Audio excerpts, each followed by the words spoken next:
நம்ம எல்லாருக்குமே யோபுவை பத்தி நல்லா தெரியும். ஆனா அவர் எந்த காலத்துல வாழ்ந்தாருன்னு நமக்கு தெரியாது.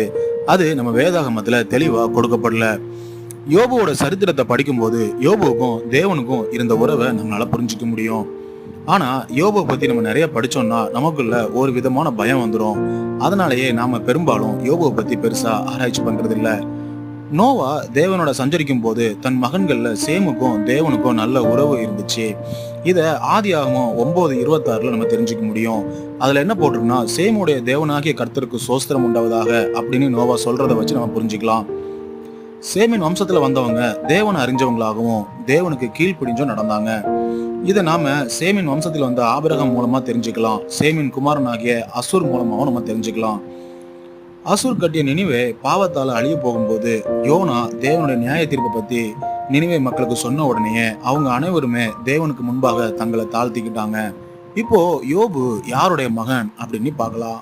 யோபு கட்டாயமா சேமின் மகன்களுக்கும் ஆபிரகாமுக்கும் உட்பட்டவராக தான் இருக்க முடியும். இதை நம்ம எப்படி இவ்வளோ உறுதியா நம்ம சொல்ல முடியும் அப்படின்னா, யோபுவின் நண்பர்கள்ல மிகவும் வயசு குறைஞ்சது யாரு அப்படின்னா, பூசியன் ஆகிய பரகேலின் மகன் எலிகு என்பவரு. இவருடைய வயது அப்ராக்சிமேட்டா 50 இருக்கலாம். இந்த பூஸ் அப்படிங்கிறது யாரு அப்படின்னு பாத்தீங்கன்னா, ஆபிரகாமின் சகோதரனாகிய நாகோரின் 2வது மகன். ஆபிரகாம் தன் மகனை பலியிட சென்று வந்தபோது ஆபிரகாமுக்கு நாகோரின் பிள்ளைகளை பத்தி அறிவிக்கிறாங்க. இந்த காரியங்கள் நடக்கும் பொழுது யோபுவிற்கு 160 முதல் 190 வயசு வரை இருந்திருக்கலாம். தேவன் யோபுவிற்கு மேலும் 140 வருடம் நீட்டி கொடுத்ததுனால யோபு ஆபிரகாம் மரிச்ச பின்னர் தான் மரிச்சிருப்பாரு. தோராயமா யோபுவிற்கு ஒரு 300 முதல் 335 வயசு வரைக்கும் இருந்திருக்கலாம்.